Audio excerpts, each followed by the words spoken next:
Quadrature du cercle. Dès que j'ai appris le thème de l'exposition Quadrature du cercle, je me suis rappelé qu'en arrivant ici à Veules, il y a une vingtaine d'années, j'étais assez étonné du paysage des galets devant les falaises, donc du roulement des galets.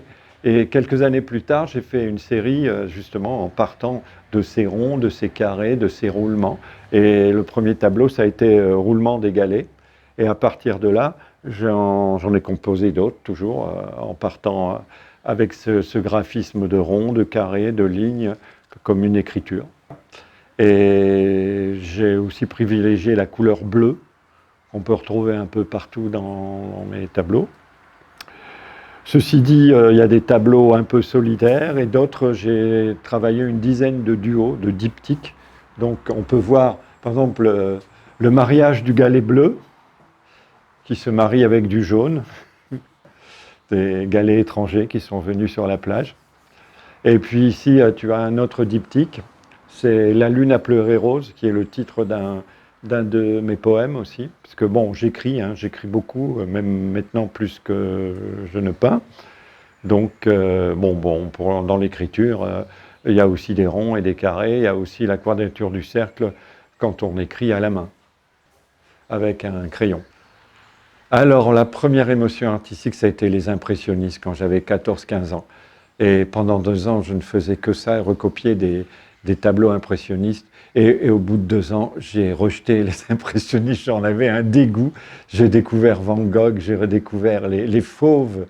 Et ensuite, bien sûr, l'abstraction, bien sûr, Picasso, mais Braque. Après, j'ai découvert Miro, j'ai découvert tous ces symbolistes, ces peintres qui travaillent avec les signes.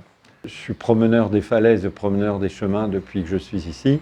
J'ai écrit pas mal de textes sur la nature, plutôt le fait d'être dehors, c'est-à-dire en harmonie avec la nature.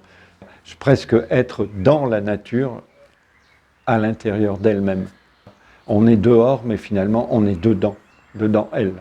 J'ai même écrit un petit bouquin qui s'appelle Conversation poétique sur la côte d'Albâtre, qui est justement une promenade selon les 4 saisons, le long du littoral, mais aussi dans les petites valleuses, donc creusées par les petits fleuves côtiers, avec les villages qui se sont greffés.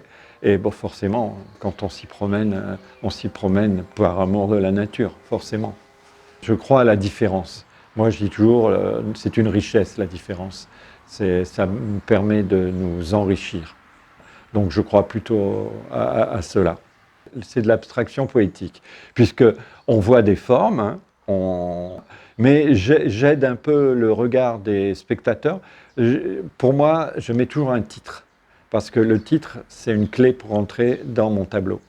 L'esthétique du bleu, pour moi, c'est important le titre, tu vois, ça permet de rentrer dans le tableau. Bon, le roulement des galets, j'en avais déjà parlé. La géographie du quotidien. Alors j'ai un pendant qui est chez moi, qui est la géographie de la nuit, qui reprend le même graphisme mais avec des couleurs plus sombres. Ici, c'est début d'aventure. Et ici, nostalgie passante. Et ah oui, il y a celui-là. Le bonjour est né du soleil. Quand les gens arrivent, les spectateurs, les visiteurs arrivent, j'espère qu'ils sont éblouis par ce soleil qui se lève et qui leur dit bonjour.